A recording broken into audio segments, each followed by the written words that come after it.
Structural functionalist काय नावामध्ये फरले? स्ट्रक्चर काय असते? स्ट्रक्चर संरचना, समाजातली असलेली संरचना. तर फंक्शनलिस्ट काय? फंक्शन्स म्हणजे काय? मराठी त्याला प्रकार्य म्हणतात, इकडे संरचना म्हणतात. सांगा काय टाईपची संरचना? जे बी संरचना समाजात आहे, समजा फॅमिली सिस्टीम, कुटुंब पद्धत ही एक संरचना आहे का? एक रिलिजियस सिस्टीम किंवा रिलीजन हे सुद्धा एक संरचना आहे, स्ट्रक्चर आहे.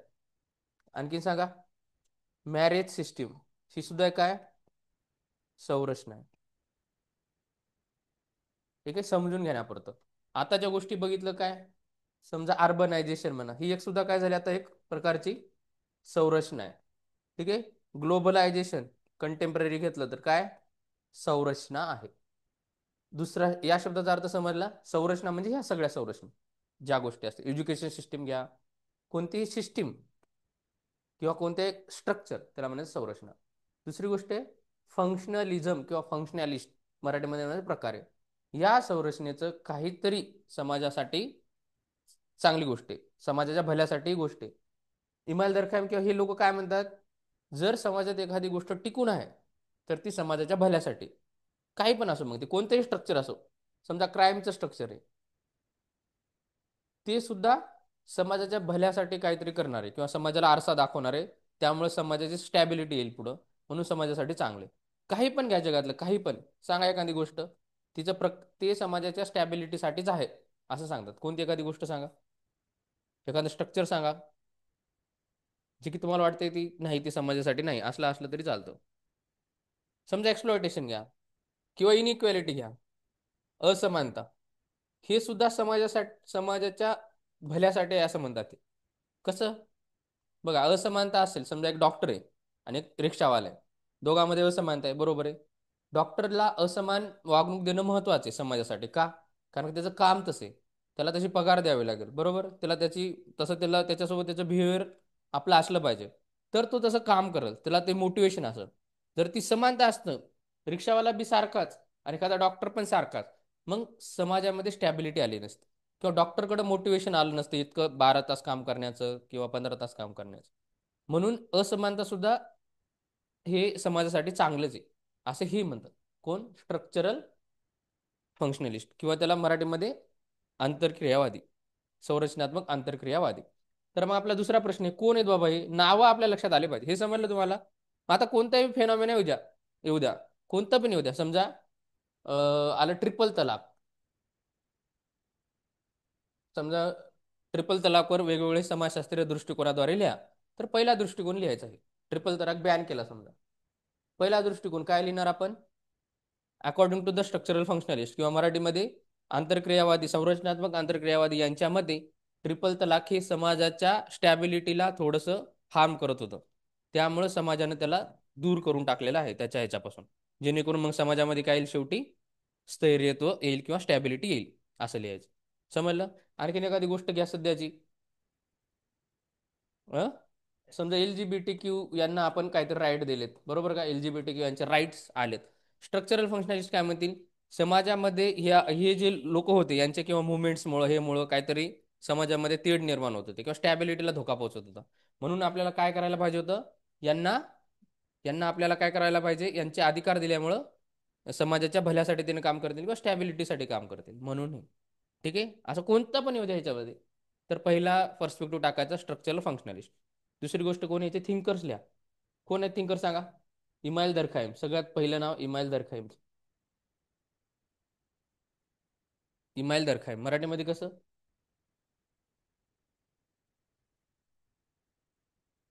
मराठीमध्ये याला दुर्खी म्हणतात. Structural functions. आणखीन कोण आहे? टालकट पार्सन्स नाव येते बघा. हे सुद्धा आपल्या ह्याच्यामध्ये लिहिलेले ते 6 जणांपैकीच आहे. टालकट पार्सन्स, टालकट पार्सन्स ते त्या 6 जणांपैकीच आहेत. ठीक आहे, बरोबर. नाही, Robert R K Merton. Robert Merton. हे थिंकर आहेत बघ. रटायचं, पाच पाच दहा सहा सहा लक्षात राहायला पाहिजे. टालकट पार्सन्स, बघा टालकट पार्सन्स तर इमाईल दरखाईमकडे मॅक्स वेबरकडे गेला होता अभ्यासासाठी. पण मॅक्स वेबर वारले होते, पण त्याच्या पत्नीने त्यांना शिकवलं. पण मॅक्स वेबर इथे येणार नाही. 3 जण, इमाईल दरखाईम, टालकट पार्सन्स, रॉबर्ट मर्टन. एवढे 3 जण जरी लक्षात राहिले तरी खूप आहे. जो आपला संपूर्ण सिलेबस समजेल आपल्याला रॉबर्ट मर्टन पण माहीत असतं, त्यांच्या थेरी. आणि त्यांच्या थेरी मांडायच्या पुढं. टालकट पार्सन सुद्धा मांडायचं. नंतर काय, इमाईल दरखाईम सुद्धा. आणि कोणताही बी इश्यू आला, यांच्या मते असं लिहायचं. पहिला पॉईंट मनानं लिहायचं नाही, ठीक आहे. किंवा पॉझिटिव्ह गोष्ट लिहायची असेल एखादी, तर स्ट्रक्चरल फंक्शनल यांच्यामध्ये असं लिहायचं. कळालं? किंवा इंग्लिशमध्ये ॲज पर स्ट्रक्चरल फंक्शनलिस्ट. चला पुढं दुसरं काय सांगा. पहिलं समजलं का सांगा. सांगा काय म्हणते हे सांगा अभिषेक सर. हम्म. काय आहे हे फंक्शनलिस्ट, काय आहे म्हणणं काय? हम्म, हम्म. किंवा एखादं इन्स्टिट्यूशन असेल. राईट, सोशल स्टॅबिलिटी म्हणायचं त्याला. ठीक आहे, गुड. बरोबर समजलं. पण आणखीन काय की हे आणखीन सगळ्यात मोठं म्हणजे काय, हे सगळे एकमेकांसोबत इंटरडिपेंडंट आहेत. कोणती पण गोष्ट असो, हे एकमेकांसोबत इंटरडिपेंडंट आहे. ही तिकडे जर हल्ली तर सगळे होते. म्हणून समाजाच्या स्टॅबिलिटी असे सर्व समाजात असणाऱ्या घटना महत्वाच्या आहेत. आणि त्यांनी काय म्हणतात की समाजात जर ही घटना आहे, ह्याचा अर्थ काय, ती समाजासाठी आहे. नसा समाजाने काय केलं असं, त्याला बाहेर काढून टाकलं. समजा कास्ट सिस्टीम सुद्धा त्यांनी तेच म्हणतात. कास्ट सिस्टीममुळे काय गावाकडचं म्हणा हे सगळं स्टेबलाइज झालेलं आहे. ते तसं नसतं तर गावाकडचं जी गावाची संरचना आहे ती सुद्धा बदलली असते. ठीक आहे, समजलं. कार्ल मार्क्स काय म्हणालेला, ही फॉल्स कॉन्शियसनेस डेव्हलप करतात. ह्याचा अर्थ काय, हे कॅपिटलिझम सुद्धा चांगलंच आहे म्हणणार. कॅपिटलिझम चांगले आहे कारण की समाजामध्ये हे येईल वेल्थ येतील, काय इन्व्हेस्टमेंट होईल. कार्ल मार्क्स काय म्हणणार मग, हे लोकांना मुद्दामून फॉल्स कॉन्शियसनेस डेव्हलप करत आहे. बरोबर आहे का. जेणेकरून असं सांगतील की बाबा आपण आपल्याला असं वाटलं की सगळ्या समाजासाठी स्टॅबिलिटीसाठी आहे, मग आपण बंड करून उठणार नाही लेबर लोक. असं कार्ल मार्क्स म्हणतो. ह्याच्यावर जर टीका म्हणलं तर अशी लिहायची कार्ल मार्क्सची टीका. हे काय करतात, भ्रमक चेतना निर्माण करतात मराठीमध्ये. चला दुसरं लिहा, कॉन्फ्लिक्ट पर्स्पेक्टिव्ह. मराठीमध्ये काय म्हणायचं त्याला, संघर्षवादी परिप्रेक्ष्य. Conflict perspective.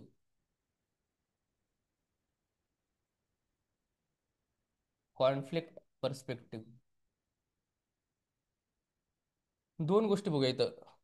एक कॉन्फ्लिक्ट बघूया आणि न्यू कॉन्फ्लिक्ट किंवा न्यू मार्क्सिस्ट किंवा ह्याला मार्क्सिस्ट सुद्धा म्हणतात. न्यू कॉन्फ्लिक्टिस्ट किंवा किंवा न्यू मार्क्सिस्ट. नव मार्क्सवादी मराठीमध्ये, मार्क्सवादी परिप्रेक्ष्य. आणि हे काय, नव मार्क्सवादी.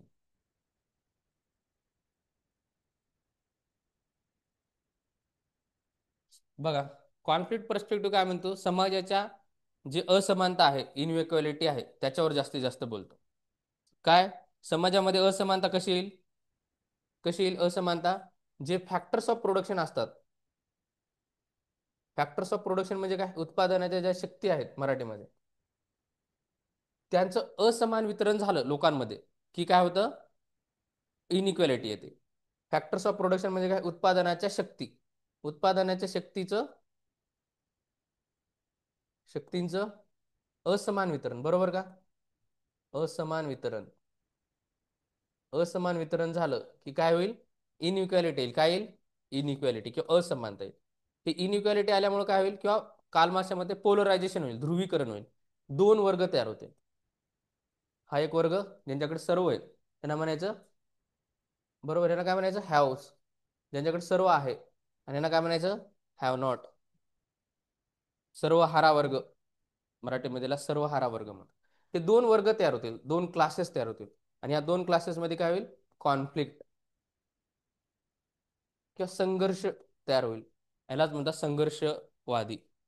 काही पण घ्या, कोणती पण एखादी गोष्ट येऊ द्या. समजा अर्बनायझेशन आहे, अर्बनायझेशन कॉन्फ्लिक्ट वाले काय म्हणतील, ही अर्बनायझेशनमुळे काय होईल, समजा रुरल आणि अर्बनमध्ये फॅक्टर ऑफ प्रोडक्शनचं वितरण वेगवेगळं असमान, त्यांच्यामुळे दोन वर्ग. बरोबर. आणि संघर्षवादी म्हणतात. तर न्यू, हे समजलं संघर्षवादी. सांगा जर एखादी गोष्ट सांग, ग्लोबलायझेशन, तर कसं बघतील कॉन्फ्लिक्टिस्टवाले? ग्लोबलायझेशन बघतील तर कसं बघतील? हां. बरोबर. बरोबर.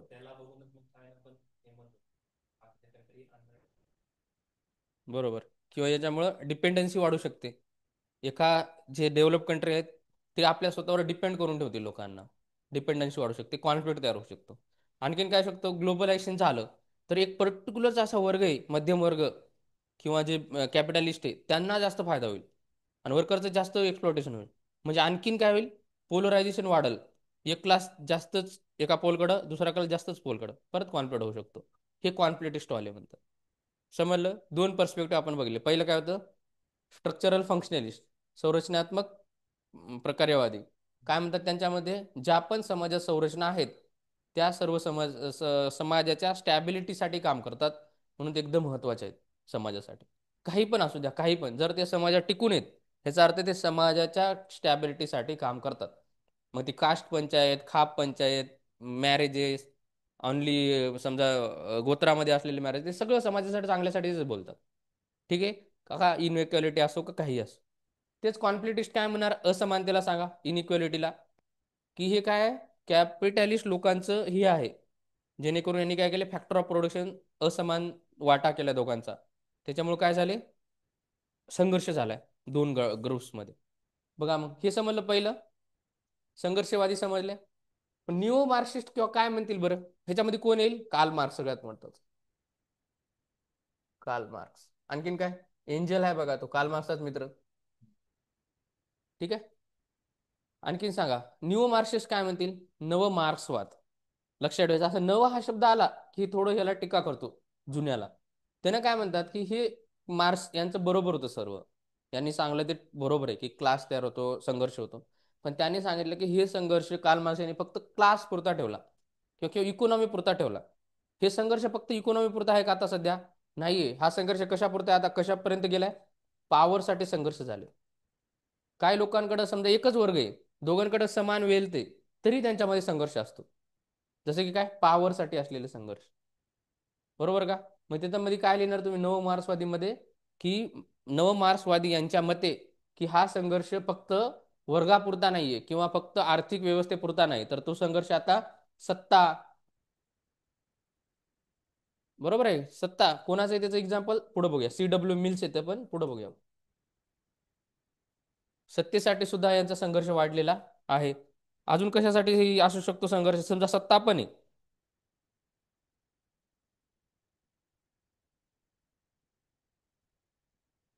सांगा. सत्ता पण आहे, आणखीन कशासाठी असू शकतो संघर्ष, त्याच्यामध्ये एक गोष्ट लिहा, multi dimensional conflict. Multi dimensional आहे, बहुआयामी, मराठीतल्या बहुआयामी. मार्स एकाच एकाच आयामनं बघतो, इकॉनॉमी किंवा क्लास. तर याचं खाली हे मल्टी डायमेन्शनल वेनं बघतात, मल्टी डायमेन्शनल वे किंवा बहुआयामी वेनं बघतात. ठीक आहे. त्याच्यामध्ये बहुआयाम कोणते, समजा इकॉनॉमी घ्या, पॉवर घ्या, ठीक आहे, लष्करी घ्या. बरोबर का, लष्करी म्हणजे काय, मिलिटरी. मिलिटरीसाठी सुद्धा संघर्ष आहे. बरोबर का. जसं की आपलं वरचं काय येऊ शकतं त्याचं, न्यूक्लिअर एनरिचमेंट. एक्झाम्पलमध्ये न्यूक्लिअर एनरिचमेंट, अणु शक्तींचा झालेला आहे बढावा, हे न्यू मार्क्सिस्टवाले बघतात बघ. आणखी काय, कल्चरल मध्ये पण संघर्ष आहे, फक्त क्लास नाही तर कल्चरल मध्ये काय, सांस्कृतिक संघर्ष वाढलाय. याचं काय एक्झाम्पल देऊ शकतो आपण आता सध्याचं, मणिपूर. मणिपूरला मणिपूर इशू मधामध्ये, सांस्कृतिक संघर्ष मणिपूर, किंवा तमिली सिंहली, ह्या दोघांचं भाषांसाठी असलेला संघर्ष. हे मार्क्स याला इतकं नाही बघत भाऊ आहे आम्ही, पण हे न्यू मार्क्सवाले बघतात.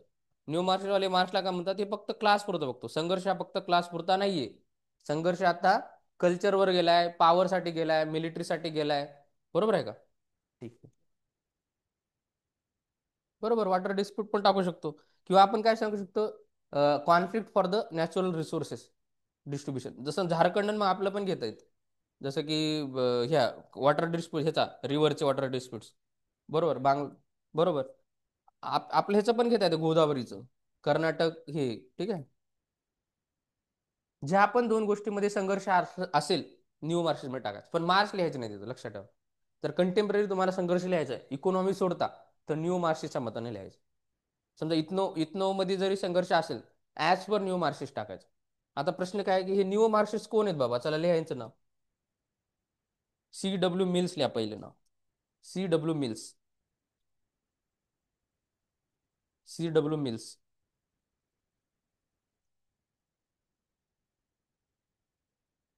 C.W. मिल्स लिहिलं. आणखीन काय? डॅरेनडॉर्फ. R. डॅरेनडॉर्फ लिहा, रॉल्फ डॅरेनडॉर्फ.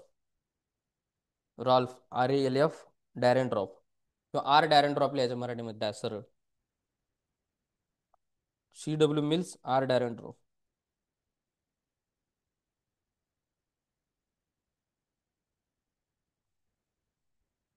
समजलं एवढं? दोन सांगा. दोन काय होतं आतापर्यंत, थिंकरचे नाव सांगा फक्त. इमाईल दरखाईम. बरोबर. पार्सन्स आहे बरं का, पार्सन्स आहे, पार्सन नाही, पार्सन्स. आणखीन आर्के मर्टन. बरोबर. Karl Marx. Engels. C.W. Mills. Ralf Dahrendorf. बघा सांगा. पार्सन्स हे सगळे काय, संरचनात्मक प्रक्रियावादी. आणि हे कोण, कॉन्फ्लिक्टिस्ट वरचे संघर्षवादी. आणि खालचे नवसंघर्षवादी, निओ मार्क्सिस्ट म्हणा की नव मार्क्सवादी. कळलं? हे काय सांगायचं, क्लास सोडून जे पण संघर्ष असेल ते यांना मांडायचं. आणि क्लास असेल तर, इकॉनॉमीचा संघर्ष असेल तर कार्ल मार्क्सला मांडायचं. समजलं?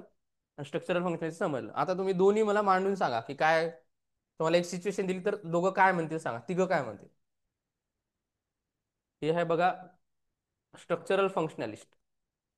दुसरा आहे बघा मार्क्सिस्ट. आणि तिसरा आहे न्यू मार्क्सिस्ट. तुम्हाला एक सिच्युएशन देतो, कोण काय म्हणाल ते एक एक जण सांगा फक्त. ठीक आहे.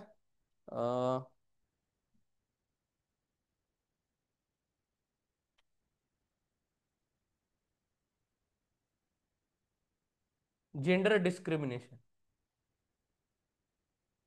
जेंडर डिस्क्रिमिनेशन एक स्ट्रक्चर आहे आपल्या सोसायटीतलं.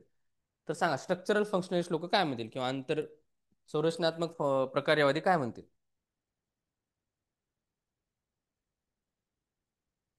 काय म्हणतील विषय.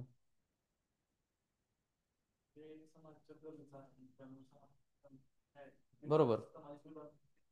किंवा समाजाच्या लेबरची विभागणी होते. जे कामं स्त्रियांनी करायला पाहिजे ते स्त्रियांना वाटून जातात, जे कामं पुरुषांनी करायला पाहिजे ते पुरुषांनी वाटून जातात. हे टालकट पार्सन्स म्हणते. हे जे जेंडर डिस्क्रिमिनेशन आहे ते महत्वाचंच आहे. कारण की आपण जर दोघांना मिक्स केलं असतं जेंडरचा रोल, तर मग इतकं सुरळीत नसलं चाललं. हे टालकट पार्सन्स म्हणते बघा. स्ट्रक्चर फंक्शन असले आहेत. मार्क्सिस्ट काय म्हणतील. कार्ल मार्क्स काय म्हणाले या गोष्टीवर, जेंडर डिस्क्रिमिनेशन. हे तुम्हाला आता अप्लाय करता आलं पाहिजे पटपट मध्ये. सांगा, ऑनलाईनचे विद्यार्थी सांगू शकतात. कार्ल मार्क्स काय म्हणाले या गोष्टीवर.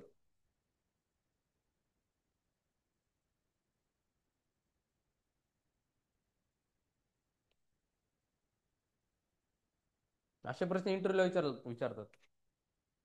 काय पण सिच्युएशन देतात. अरे बाबा एवढं सोपं आहे. कार्ल मार्क्स काय म्हणाल की हे जेंडर डिस्क्रिमिनेशन कशासाठी करायला त्यांनी, इकॉनॉमिक बेनिफिट आहे कॅपिटलिस्ट लोकांचा. काय इकॉनॉमिक बेनिफिट आहे त्यांना, फ्रीमध्ये लेबर भेटतं महिलांचं. घरचं काम करा, घरचं काम जर महिला सांभाळणार असेल तर तो पुरुष फॅक्टरीमध्ये येऊन काम करू शकतो. तर त्याला असं जर दोघांना जर समानता दिली असती, मग पुरुष फॅक्टरीमध्ये जाण्या अगोदर घरचं काम करत बसला असता. आणि महिला, आणि परत काय, आणखी कार्ल मार्क्स काय म्हणेल की कमी पैशामध्ये महिला भेटतात ना, कमी पक्षामध्ये, कमी पैशामध्ये त्यांना रोजगार, लेबर भेटतो. आणखीन काय म्हणतो, रिझर्व्ह आर्मी म्हणतो. तो रिझर्व्ह आर्मी म्हणजे काय, कॅपिटलिस्ट लोकांसाठी हे जेंडर किंवा महिला आहे ते रिझर्व्ह आर्मी म्हणून काम करतात. रिझर्व्ह आर्मी म्हणजे काय, समजा पुरुष समजा आता कमी पडत आहे किंवा नाही होते, किंवा पॅकेजिंगचं काम आहे समजा, ते मग त्याने महिलाला आणतात. जर दोघंही समान असते तर आपण असं नसतं करता आलं आपल्याला. असं कार्ल मार्क्स म्हणतो. या दोघांमध्ये संघर्ष आहे. इकॉनॉमिक बेनिफिट कॅपिटलिस्ट लोकांना जास्तीत जास्त व्हावा म्हणून जेंडर डिस्क्रिमिनेशन केलं जातं. कार्ल मार्क्स म्हणत. हे काय म्हणाल, न्यू मार्क्सिस्ट वाले काय म्हणतील, किंवा नव मार्क्सवादी काय म्हणतील?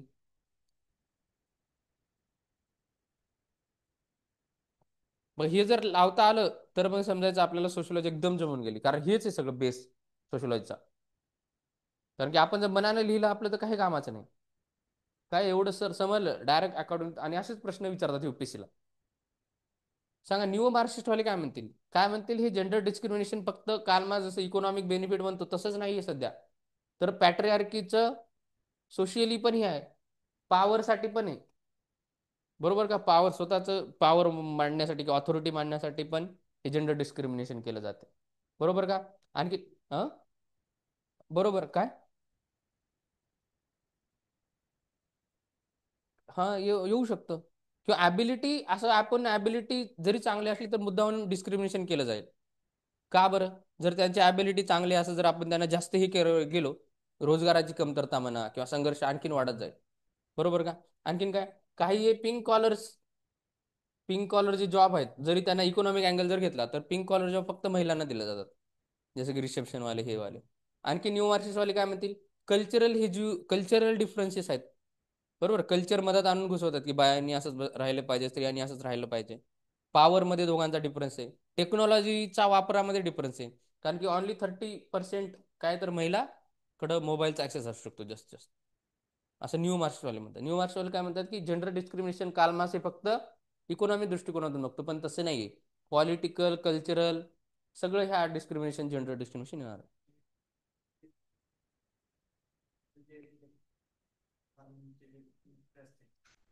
बरोबर, बरोबर, बरोबर. फार्मिंग म्हणण्यापेक्षा काय, जे पण मेन मेन डिपार्टमेंट असतात बघा, ते सगळे पुरुषाकडे असतात. Glass ceiling. आणि जे पण मग समजा महिला बाल विकास असे साधे साधे डिपार्टमेंट असतात ते सगळं पुरुष ह्याच्याकडं, महिलांकडे जातात. कळलं? चला पुढे, हे समजलं. आता तुम्हाला मांडता येईल का सांगा? तिन्ही पण मांडता येतील का? चला पुढे लिहा. दोन झाले बघा, स्ट्रक्चरल फंक्शनलिस्ट आणि दुसरं मार्क्सिस्ट, न्यू मार्क्सिस्ट.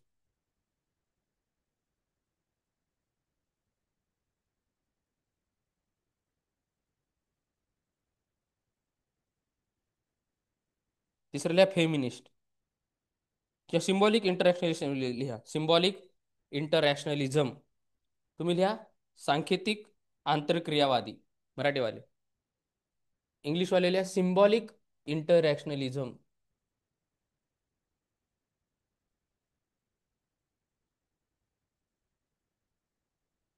यालाच काय म्हणायचं, सांकेतिक आंतरक्रियावादी.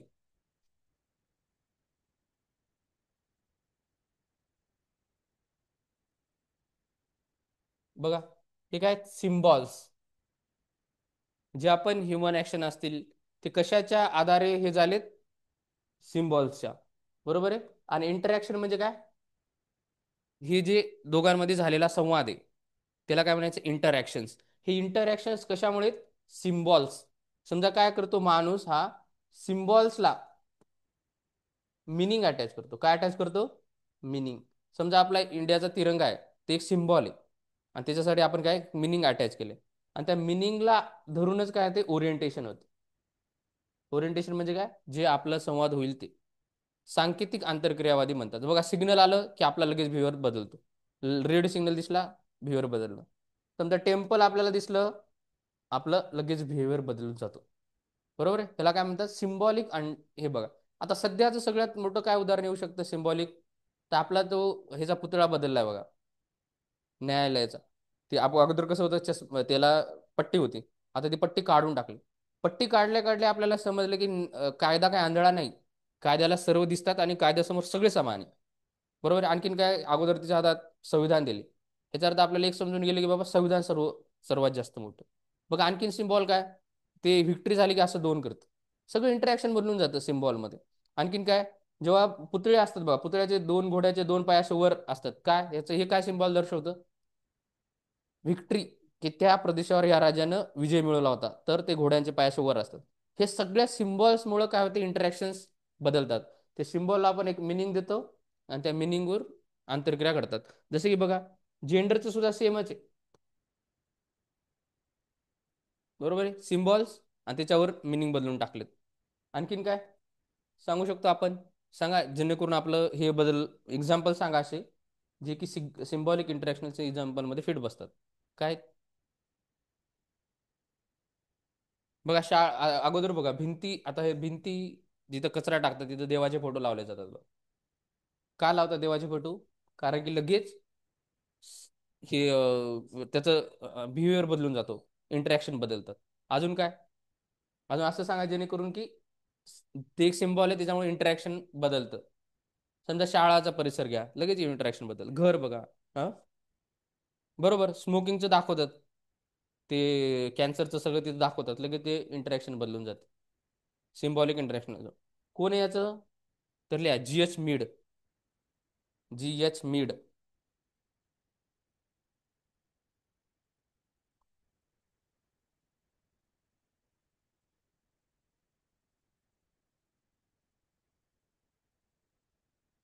इंग्लिशमध्ये लिहिलं तर लिहा, इंग्लिशमध्ये लिहा. Societies form through the daily interactions. मराठीवाले मी सांगतो आता, थोडं इंग्लिशवाले लिहा. Societies form through daily interactions and shared meanings. Meanings बघा, ह्या सिम्बॉलला जो मिनिंग अटॅच आहे. समजा आता समजा एक सिम्बॉल आहे, ते आपल्याला रेड आहे म्हणून आपल्या सगळ्यांना माहिती आहे रेड सिम्बॉल म्हणजे काय, थांबायचे, तर आपल्या सगळ्यांना माहिती आहे सिम्बॉलच असते. पण हे सिम्बॉल प्रत्येकासाठी वेगळं पण असू शकतं. समजा एखादं टेम्पल आहे, त्या टेम्पलचं मिनिंग माझ्यासाठी वेगळं असू शकते, त्यांच्यासाठी वेगळं असू शकते, त्याच्यासाठी वेगळं असू शकते. बरोबर आहे का? त्याच्या आपल्या स्वतःनं जी अटॅच केली मिनिंग त्याच्यावर ते इंटरॅक्शन सगळं ठरतं. कळलं? ठीक आहे, मराठीमध्ये लिहा. सिम्बॉलिक इंटरॅक्शनलचं मराठीत लिहा. समाज हा रोजच्या संवादातून व निर्माण झालेल्या प्रतिकात्मक अर्थातून तयार होतो. समाज हा रोजच्या संवादातून व निर्माण झालेल्या प्रतिकात्मक अर्थातून तयार होतो. भाषा हे सुद्धा एक सिम्बॉल आहे बघ, लँग्वेज. समाज हा रोजच्या संवादातून व निर्माण झालेल्या प्रतिकात्मक अर्थातून तयार होतो.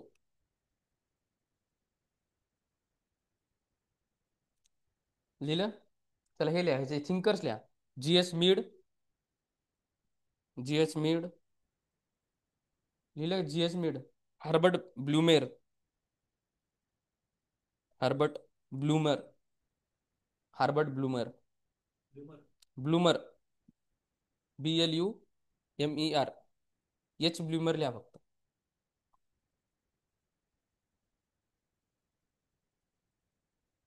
लिहिलं? समजलं एवढं? सिम्बॉलिक समजलं? मार्क्सिस्ट समजलं? ठीक आहे.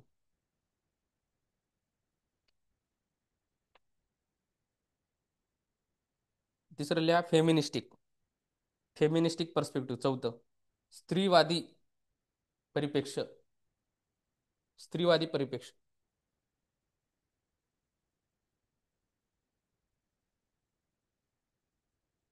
त्याच्यामध्ये लिहा, highlights gender base inequality and पॅट्रियार्की.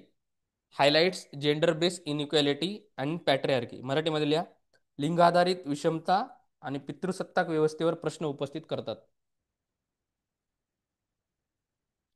आता तेच आठवा, जेंडर डिस्क्रिमिनेशन काय म्हणतील ना, फेमिनिस्ट पर्स्पेक्टिव्ह. आता तुम्ही जेंडर डिस्क्रिमिनेशनवर प्रश्न आला, तुम्ही मार्क्स लिहिलं, सिम्बॉलिक लिहिलं, सगळं लिहिलं आणि फेमिनिस्टिक लिहिलं नाही, काय फायदा आहे का? मग त्याला सुरुवातीला घ्यायचं किंवा ते लिहायचं म्हणजे लिहायचं. फेमिनिस्टिक पर्स्पेक्टिव्ह काय लिहिलं? Gender base inequality and patriarchy. बरोबर. लिंग आधारित विषमता आणि पितृसत्ताक व्यवस्थेवर प्रश्न उपस्थित करतात. ठीक आहे. आणखीन लिहा तुम्ही, challenge the male dominance. Challenge the male dominance in institutions like family, economy, religion. Male डॉमिनन्सला प्रश्न आव्हान करतात. Challenge the male dominance in institutions like family, economy, religion. तुम्ही लिहा मराठीवाले. महिलांच्या शोषणाविरुद्ध आवाज उठवतात. महिलांच्या शोषणाविरुद्ध आवाज उठवतात आणि पुरुषांचं वर्चस्वावर आव्हान दाखवतात. Family economy and religion. महिलांच्या शोषणाविरुद्ध आवाज उठवतात आणि पुरुष वर्चस्वाला आव्हान करतात. काय तर मुख्य विचारवंत याचे, काय होते याचे थिंकर्स? ओकले. ठीक आहे, हे लिहा, हे सर्वात महत्वाचं बघा, सिल्विया ऑल्वी.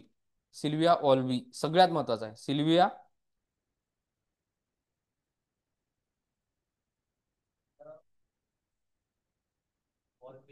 ऑल्वी. सांगतो मी.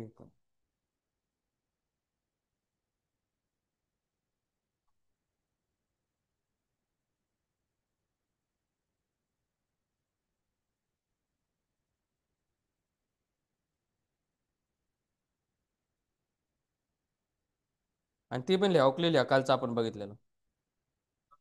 हम्म. सांग सांग. ही एक लिहा, बेटी फ्रीडन, लिही मग. बेटी, हे कशामुळे लिहिले बेटी फ्रीडन, हे कशामुळे लक्षात ठेवलं? बेटीचं हे होऊ नये, बेटी फ्रीडन म्हणजे लक्षात राहते. बेटी बेटी फ्रीडन, बेटीवर ते जेंडरचं डिस्क्रिमिनेशन होते म्हणून बेटी फ्रीडन मराठीत लिहा, बेटी फ्रीडन. ओंकले लिहा, ओंकले लिहा, ओंकले. लिहिलं? ओके. सांगा तुम्ही आता, तुम्हाला दिसतात का काही जेंडर डिस्क्रिमिनेशन? सांगा, आपल्या भोवताली असणारे जेंडर डिस्क्रिमिनेशन सांगा, दोन तीन गोष्टी सांगा.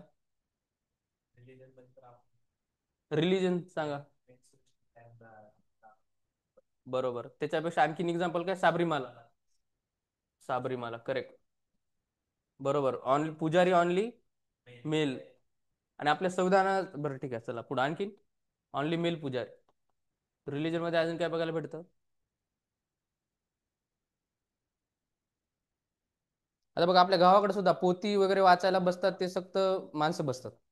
म्हणजेच काय, वेदांचं इंटरप्रिटेशन किंवा रिलीजियस टेक्स्टचं इंटरप्रिटेशन फक्त पुरुष करतात. चालतो, बरोबर. बरोबर, बरोबर. रिच्युअल्सला माणूस एकटा चालतो, पण हे नाही चालत. बघा, महादेवाचे अभिषेक, ह्याचे अभिषेक, त्याचे अभिषेक फक्त काही अशा पूजा आहेत जे की फक्त पुरुषच करतात. बरोबर, अग्नी देण्याचा अधिकार सुद्धा पुरुषांना आहे. गुड. समजलं, रिलीजनचं खतम. त्याचं सांगा. सोसायटीमध्ये आणखीन काय बघता येतं का? रिअल सोसायटीमध्ये असं काही? Head of family. बरोबर.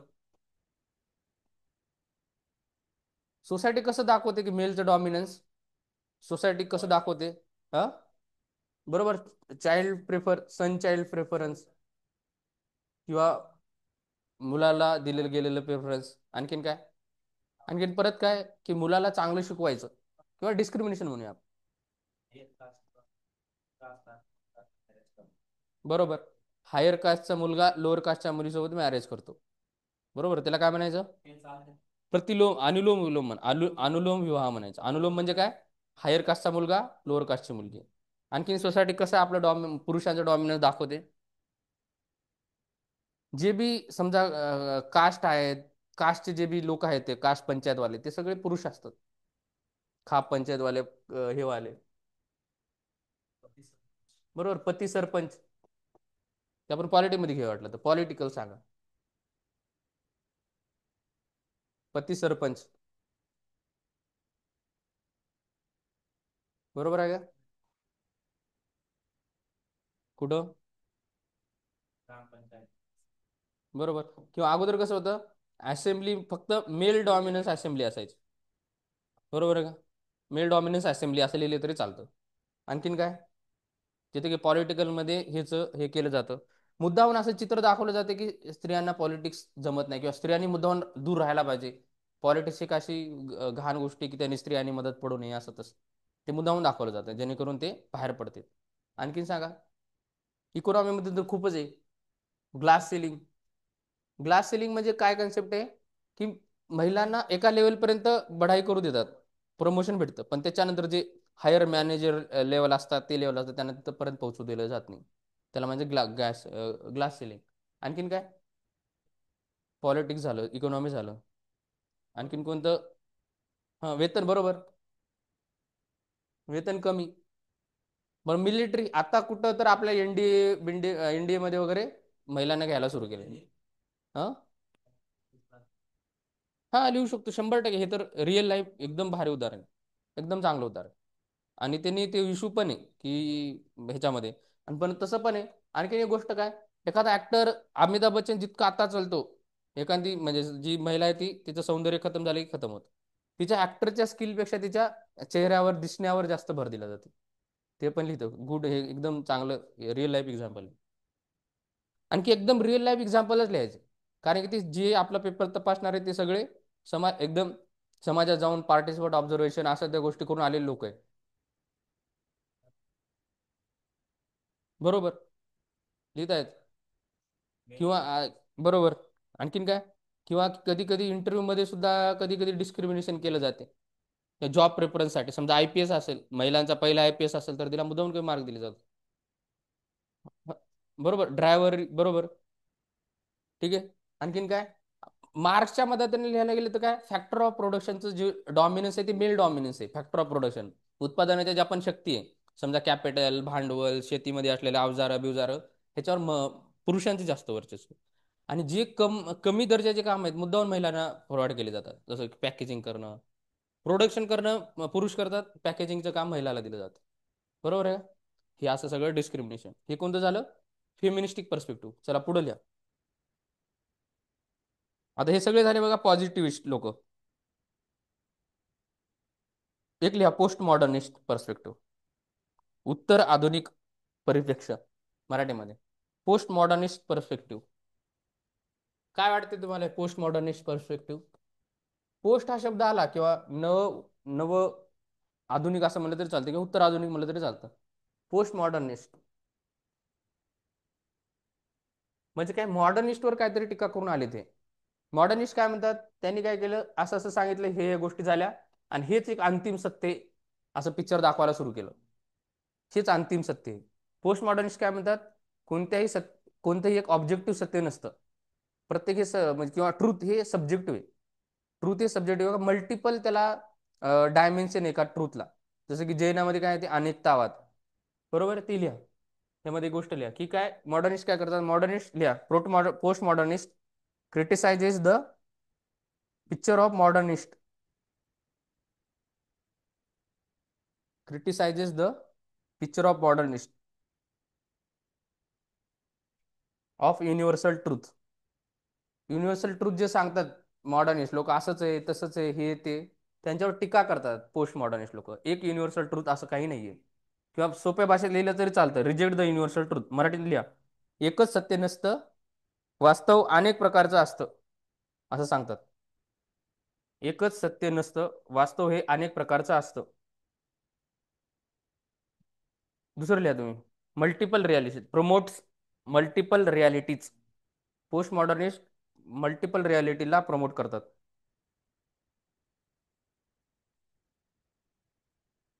आणि सगळ्यात महत्त्वाचं पोस्ट मॉडर्निस्ट लोक देतात बघा हे महत्त्व सोशल मीडियाला. का बरं? सोशल मीडियाचे आपल्या समोर चित्र उभं करतोय, तेच आपण त्याला अंतिम सत्य मानून बसतो. जसं का आता ऑपरेशन सिंदूर, आपली विमानं त्यांनी मीडियावाल्याने ते गेम मधली विमानं पडताना दाखवलं, आपल्याला तेच वाटायला लागलं. बरोबर आहे का?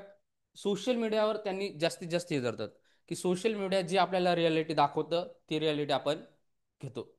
ठीक आहे. जे पण एक किंवा एक पिक्चर तयार करतात किंवा रियालिटी तयार करतात, ही एक 100% ऑब्जेक्टिव्ह असेल किंवा हीच रियालिटी असेल असं मानणं चुकीचं आहे, असं पोस्ट मॉडर्निस्ट म्हणतात. जोपर्यंत त्याचं ॲक्च्युअलमध्ये सगळं इम्पेरिकल एव्हिडन्स येत नाहीत किंवा त्याला बहुआयामानं आपण बघत नाही, तोपर्यंत ती रियालिटी नाही असं त्यांचे म्हणतात. पण सोशल मीडियाला त्यांनी खूप महत्त्व देतात. आपण बघा त्या स्कोप ऑफ सोशोलॉजीमध्ये बघितलं होतं, कशाचा अभ्यास करायला सांगतात, टेक्नॉलॉजीचा, इन्फॉर्मेशन टेक्नॉलॉजीचा, एजिंगचा, त्याच्यामुळेच. समजलं. मल्टिपल रियालिटीजला प्रमोट करतात आणि काय, मल्टिपल रियालिटीजला प्रमोट करतात आणि क्रिटिसाइज करतात युनिव्हर्सल ट्रूथला, किंवा एका ट्रूथ नाही असं सांगतात. ठीक आहे. त्याचे एक्झाम्पल आहे, कोण आहे थिंकर ते महत्वाचे आपल्यासाठी. पहिले लिहा मायकल फुकॉल्ट, हे सर्वात महत्वाचे. Michael Foucault, FOU CAULT, Michael Foucault. आणि हे एक नाव लिहून घ्या, हे नाव, दोन नाव पाठ करा 100%. Gene, GEAN, gene.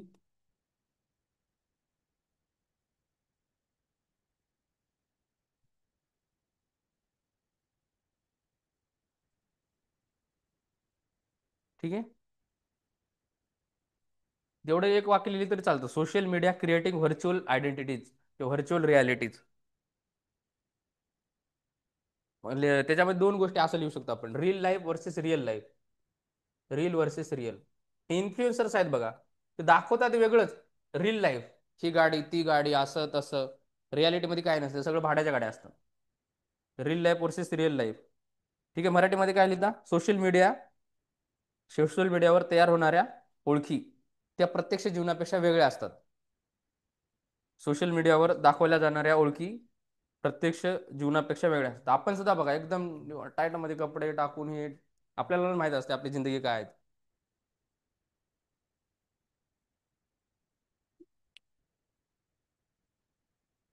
झालं का? दाखवल्या जाणाऱ्या गोष्टी ह्या खऱ्या आयुष्यात जीवनापेक्षा वेगळ्या असतात.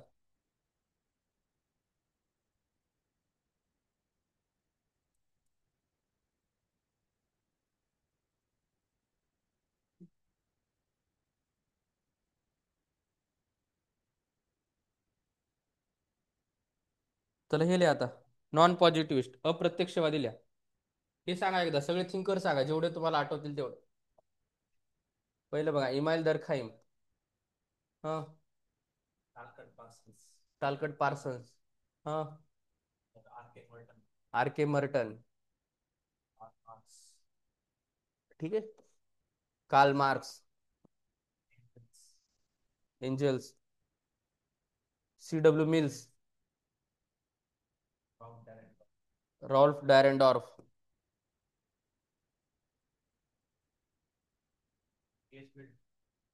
G.S. मीड. ठीक आहे. एवढं एवढं जर लक्षात राहील तर ठीक आहे. हा, हार्बर्ट ब्ल्यूमर येते बघा. हार्बर्ट ब्ल्यूमर. जेवढे लक्षात राहिले तेवढे चांगले, तेवढं लिहून यायचं पण. लिहून यायचं, हे नुसतं पाठ करून फायदा नाही आपल्याला. नाही नाही, इकडं. हा. Ann Oakley. अजून काय होतं? Sylvia Walby. Betty Frieden.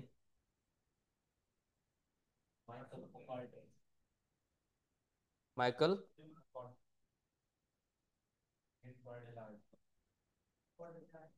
हे महत्वाचे बरं का, जीन. हा. रुस्तोफ. नाही ऐकलं नाही मी.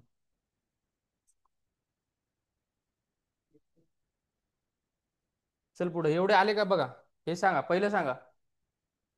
काय नाव आहे? Structural functionalist. बरोबर. दुसरं, कार्ल किंवा मार्क्सिस्ट. हे न्यू मार्क्सिस्ट. हे बघा सांगा. सिम्बॉलिक इंटरॅक्शनलिझम. फेमिनिस्टिक. Post modernist. काय म्हणतात पोस्ट मॉडर्निस्ट? विशाल सांग, पोस्ट मॉडर्निस्ट काय म्हणतात? हा. बरोबर, गुड. हे सांग रे तू. फेमिनिस्टिक काय रे हे करतात? बरोबर. G.S. मीड काय म्हणतो? सिम्बॉलला धरून जो माणूस मिनिंग त्याच्यासोबत अटॅच करतो, त्या मिनिंग्सवर सगळं इंटरॅक्शन चालतं किंवा ओरिएंटेशन चालतं. C.W. मिल्स, रॉल्ड डॉरेडॉर्फ काय म्हणतात? न्यू मार्क्सिस्ट म्हणजे काय? हा, इकॉनॉमिक्स एक संघर्षाचं कारण नाही किंवा क्लासच एक संघर्षाचं कारण नाही, तर संघर्षासाठी अनेक गोष्टी, कल्चर, लँग्वेज, जे असेल ते. मार्क्सिस्ट काय म्हणतात? बरोबर. इकॉनॉमिक किंवा फॅक्टर ऑफ प्रोडक्शनचं इनइक्वल डिस्ट्रीब्युशन झाल्यामुळं क्लासेस तयार झाले, त्याच्यामुळे संघर्ष तयार झाला. आणि दरखाईमचं काय? स्ट्रक्चरल फंक्शनॅलिझम. काय?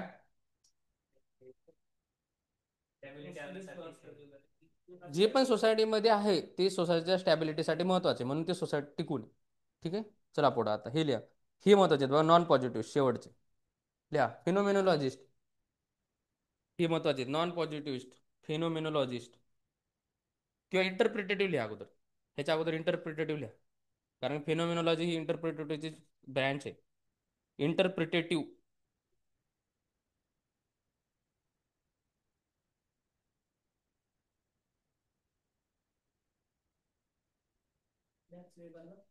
हां हां, मॅक्स वेबर लिहा.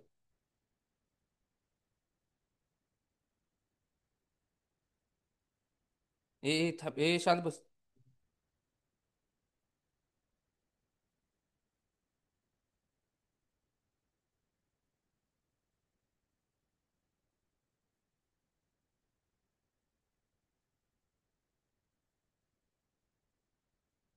तर लिहा.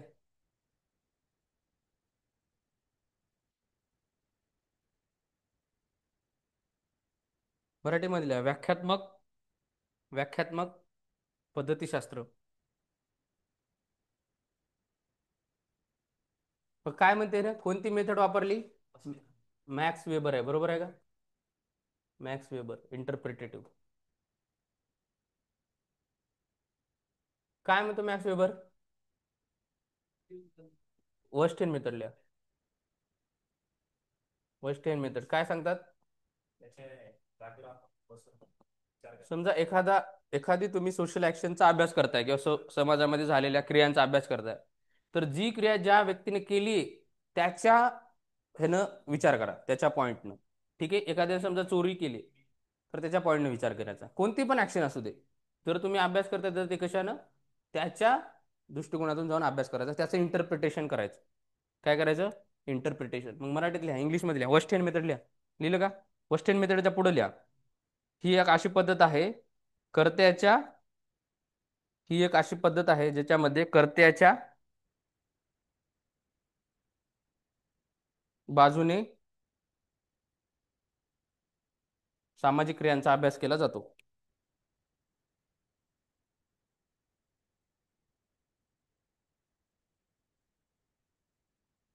त्याच्यामध्ये आणखीन लिहा. व्यक्ती किंवा समूहाच्या वर्तनामागील हेतू व्यक्ती किंवा समूहाच्या वर्तनामागील हेतू, अर्थ व सामाजिक संदर्भ समजून घेण्यासाठी वापरली जाणारी पद्धत आहे. व्यक्ती किंवा समूहाच्या वर्तनामागील हेतू, अर्थ व सामाजिक संदर्भ म्हणजे काय? कोणतं सरकमस्टन्सेस आले होते बाबा जेणेकरून यानं असं क्रिया केलेली आहे. ठीक आहे, तुम्ही लिहा. Interpretative methodology understand the social action through actors perspective. ह्याच्यात काय सांगू शकतात की बरोबर आहे, एक ऑब्जेक्टिव्हिटी नसते. तर तुम्ही एखादी जसं की हे सांगतात पॉझिटिव्हिस्टवाले, प्रत्यक्षार्थवादीवाले काय म्हणतात की सगळं आपण ऑब्जेक्टिव्हली अभ्यास करू शकतो. ह्यांनी काय म्हणतात, असं आपण अभ्यास करणं शक्य नाही. ठीक आहे, चला पुढं. मॅक्स वेबर लिहा. लिहिलं का? मॅक्स वेबर लिहा. इंटरप्रिटेटिव्ह 100% लिहायचं. समजलं इंटरप्रिटेटिव्ह काय? जो ऍक्टर आहे त्याच्या परिप्रेक्ष्यातून अभ्यास करायचा. सबाल्टन काय? नाही, सबाल्टन ते ह्याच्यावर बोलतो र, बहुजन लोक असतात त्यांच्यावर बोलतो, मायनॉरिटीवर. ठीक आहे, पुढचं लिहा. समजलं, फेनॉमिनॉलॉजी लिहा.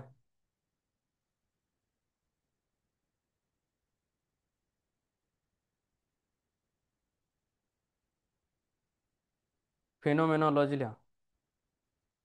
इंटरप्रिटेटिव्ह समजलं. इंटरप्रिटेटिव्ह काय म्हणतात? जो सामाजिक क्रिया करणारा व्यक्ती आहे त्याचा हेतू समजून घ्या, त्याच्या पाठीमागची पृष्ठभूमी समजून घ्या की त्याने ती गोष्ट का केली. ठीक आहे, फेनॉमिनॉलॉजी लिहा. प्रत्ययवाद मराठीमध्ये म्हणतात त्याला, प्रत्ययवाद. कोण आहे याचा थिंकर? Alfred shoots. मराठीमध्ये लिहा, अल्फ्रेड शूट्स.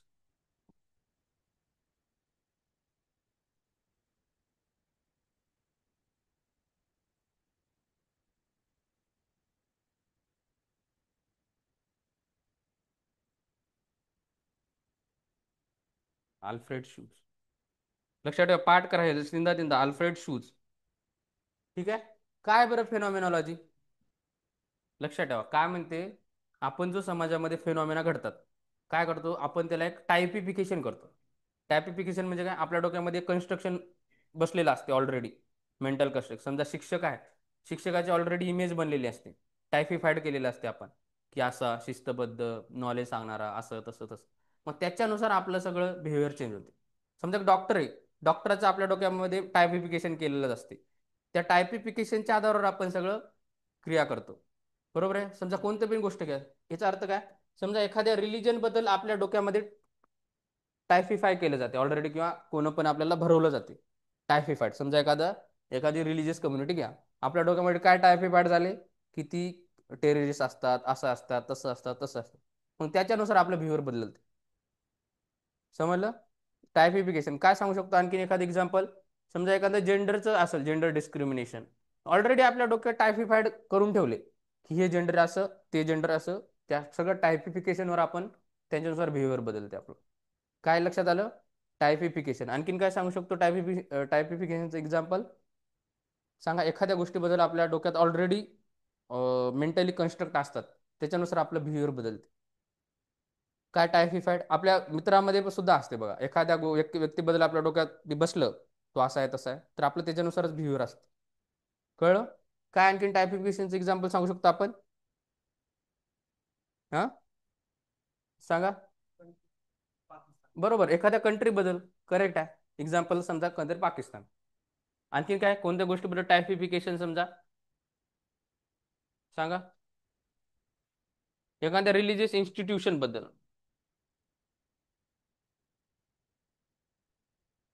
बरोबर, ऑनर की आता बघा मॅरेज.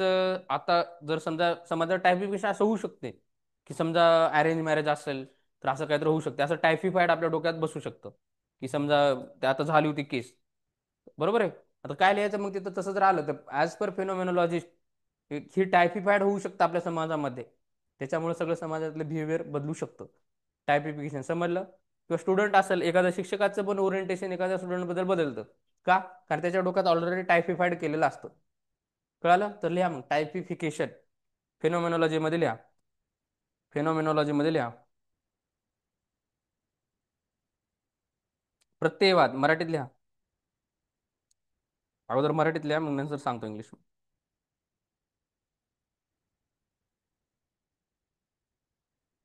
मध्ये लिहा पहिलं. सामाजिक वास्तव हे व्यक्तिनिष्ठ असते. सामाजिक वास्तव हे व्यक्तिनिष्ठ म्हणजे सब्जेक्टिव्ह लिहा तुम्ही. Social reality is a subjective. सामाजिक वास्तव हे सब्जेक्टिव्ह असते किंवा व्यक्तिनिष्ठ असते. दुसरं लिहा, व्यक्तीच्या अनुभवावर आधारित असते. तुम्ही लिहा, it's depend on experiences of the individual. व्यक्तीच्या अनुभवावर आधारित असते. अनुभवावरून व्यक्ती गोष्टींना एक ठराविक चौकट तयार करतो, गोष्टींबद्दल ठराविक चौकट तयार करतो. अनुभवावर आधारित असते. लिहिलं? तुम्ही लिहा. On the experiences individual create a particular boundary. लिहिलं का? ठराविक चौकट तयार करतो आणि चौकटीनुसार अर्थ लावतो. या ठराविक चौकटीलाच टायपिफिकेशन म्हणतात. टायपिफिकेशन मराठीत लिहिलं तरी चालतं. मग मी सांगतो पहिल्यापासून बघा. काय असतं? दैनंदिन जीवन जी रियालिटी आहे ती सब्जेक्टिव्ह आहे. सब्जेक्टिव्ह असल्यामुळे काय आहे? व्यक्ती आपापल्या अनुभवानुसार ते रियालिटीला दाखवत असतो किंवा बघत असतो त्या रियालिटीकडं. बरोबर आहे. आणि तिसरी गोष्ट काय? ही रियालिटीमुळं किंवा अनुभवामुळे काय, ते एक चौकट तयार करतो कोणत्याही गोष्टीची, आणि त्या चौकटीमुळं टायपिफिकेशन तयार होतं. कळालं?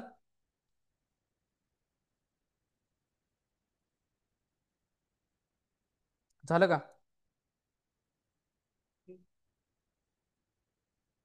आता बघा इथं एक एक्झाम्पल दिले. समजा हँडशेकिंग आहे, मित्राने हँडशेक केला तर हे, पण मुलाखतीमध्ये तुमच्यासोबत हँडशेक केला तर वेगळं, फॉर्मॅलिटी. ठीक आहे. आणि एखाद्या अंत्यविधीत हँडशेक केला तर ते सहानुभूती. बघा मी काय सांगितलं, माणूस आपल्या अनुभवावरून चौकट तयार करतो, आणि त्या चौकटीलाच टायपिफिकेशन म्हणतात. आणि त्या टायपिफिकेशनमुळं बिहेवियर त्याचं बदलतं. ठीक आहे. शेवटचं लिहा, ethno methodology. Ethno methodology. Ethno methodology.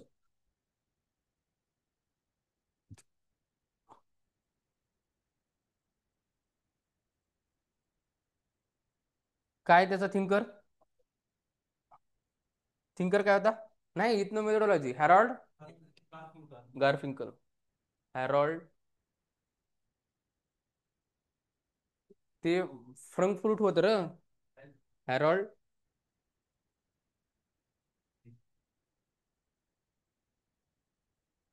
हे इथनो मेथोडॉलॉजी लिहा. बघा इथनो लोकविधी शास्त्र म्हणतात मराठीत, लोकविधी शास्त्र लिहिलं का? इथनो मेथोडॉलॉजी, लोकविधी शास्त्र.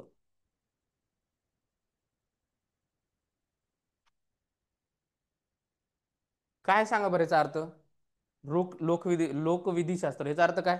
इथनो म्हणजे काय? पीपल.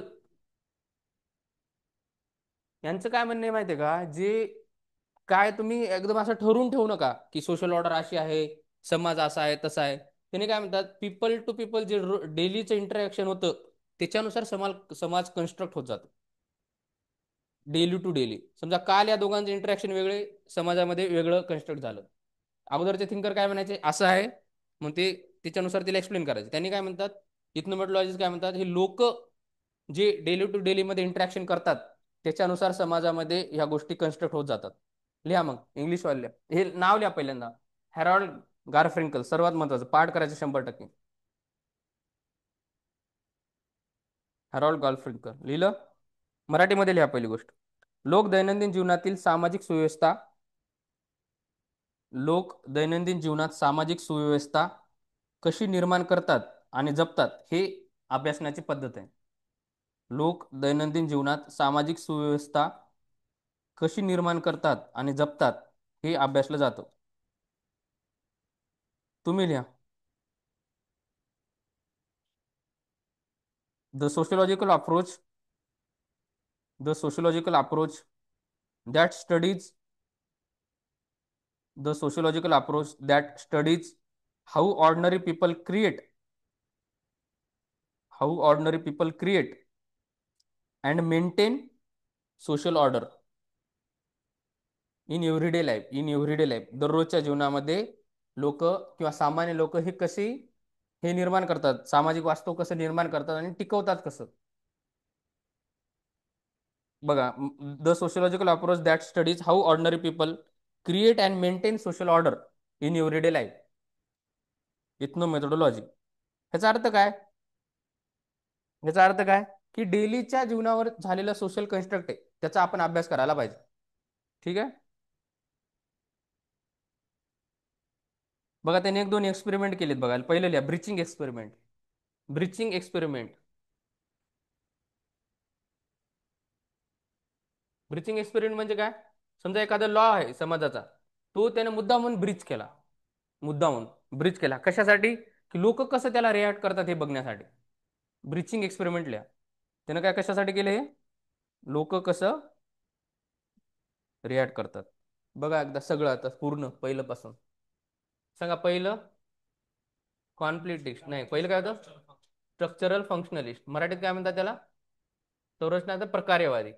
दुसरं सांगा. कॉन्फ्लिक्टिस्ट. तिसरं न्यूओ मार्क्सिस्ट. चौथं सिम्बॉलिक इंटरनॅशनलिझम. चौथं पाचवं, पाचवं फेमिनिस्ट. सहावं पोस्ट मॉडर्निस्ट.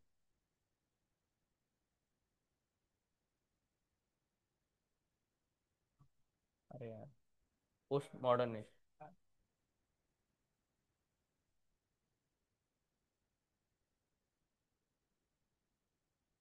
सातवं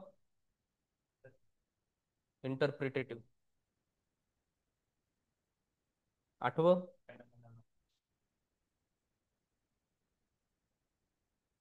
नववं.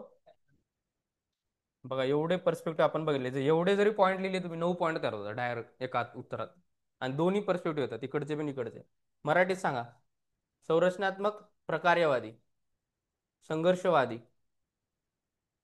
नव मार्क्सवादी, सिम्बॉलिक इंटरनॅशनलिझम काय म्हणतात? सांकेतिक आंतरक्रियावादी. फेमिनिस्टिकला काय म्हणतात? स्त्रीवादी. पोस्ट मॉडर्निस्टला उत्तर आधुनिकतावादी. इंटरप्रिटेटिव्हला प्रत्ययवादी. फेनॉमेनॉलॉजीला फेनॉमेनॉलॉजीला हा प्रत्ययवादी. इथनं म्हटलं लोकविधीशास्त्र. बस ना, लोकविधीशास्त्र. सांगा आता एक एक थिंकर सांगा. विशाल तू सांग, कॉन्फिडेंस थिंकर सांग. मार्क्स आणि एंजल. तू सांग हे जयदीप इंटरप्रिटेटिव्ह. Max Weber. तू सांग सिम्बॉलिक इंटरॅक्शनलिझम. जी एच मीड आणि हार्बर्ट ब्लूमेर. विशाल तू सांग फेमिनिस्टिक. राईट.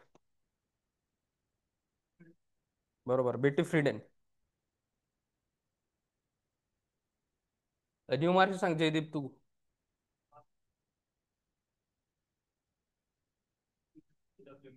C.W. मिल्स आणि रॉल्ड डॅरनडॉर्फ. रॉल्ड डॅरनडॉर्फ झालं.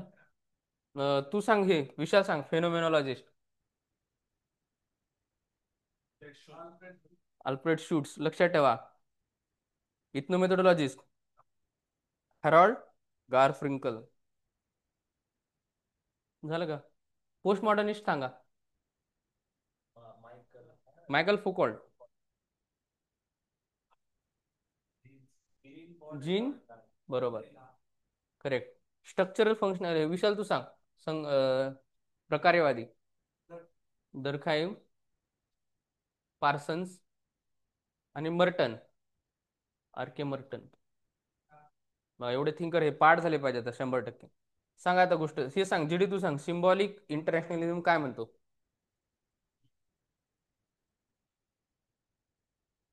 सिम्बॉलला मिनिंग अटॅच करतात, त्याच्यानुसार ओरिएंटेशन असतं. ठीक आहे. ओके. विशाल तू सांग फेमिनिस्टिक. करेक्ट. गुड. इंटरप्रिटेटिव्ह तू सांग अभिषेक.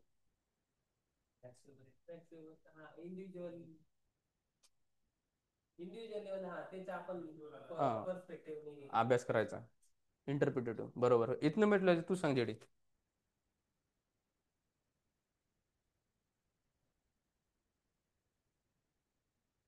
अशा गोष्टींचा अभ्यास करा जे लोक people daily to Delilah interaction मध्ये सोशल कन्स्ट्रक्ट तयार करतात आणि ते कसं जपतात, त्यांचा अभ्यास करा. पोस्ट मॉडर्निस्ट सांग हे विशाल तू सांग पोस्ट मॉडर्निस्ट काय म्हणतात. हा मल्टिपल रियालिटीज आहेत आणि सोशल मीडिया जे आपल्याला रियालिटी दाखवतो रील, ती आपण मानतो. रील रियालिटी वेगळी आहे, रिअल रियालिटी वेगळी आहे. बरोबर आहे का? कॉन्फ्लिक्ट सांग. अभिषेक तू सांग कॉन्फ्लिक्ट. बरोबर. फॅक्टर्स ऑफ प्रोडक्शनचं असमान वितरण झाले असं आपल्याला सांगता आलं पाहिजे. Unequal distribution of factors of production. This leads to the formation of classes. That classes मध्ये कॉन्फ्लिक्ट. ठीक आहे. पुढं काय? न्यू मार्क्सिस्ट काय म्हणतात. बरोबर. एकच फक्त इकॉनॉमिक कारण नाही आहे कॉन्फ्लिक्टसाठी, तर अनेक कारण आहेत. कल्चर असेल, बरोबर, सगळं बाकी जे असेल लँग्वेज जे असेल ते. स्ट्रक्चरल फंक्शनलिस्ट काय म्हणतात. हम्म. याचा अर्थ ती गरजेची आहे म्हणूनच ती टिकून आहे समाजात. ज्या पण गोष्टी समाजात आहेत त्या समाजाच्या भल्यासाठी, सोशल स्टॅबिलिटीसाठी आहेत. बरोबर आहे. झालं जवळपास. फेनोमेनॉलॉजी. फेनोमेनॉलॉजी काय म्हणतो. टायपिफिकेशन एखाद्या गोष्टीकडं मेंटल कन्स्ट्रक्ट तयार केलं जातं, टायफाईड केलं जातं आणि त्याच्यानुसार बिहेवियर चेंज होतो. झालं बघा. काय राहिलं का सांगा, याच्यातलं काय समजलं नाही का. 9.9 तुम्ही ही मांडू शकता डायरेक्ट. डायरेक्ट. चला आता तुम्ही लिहा मग एक प्रश्न. हो. हा ही पटपट एक. अरे लिही एक. किती वाजले आता. तुमच्या दोघाला जायचे. मग तू जा, मग तू लिह.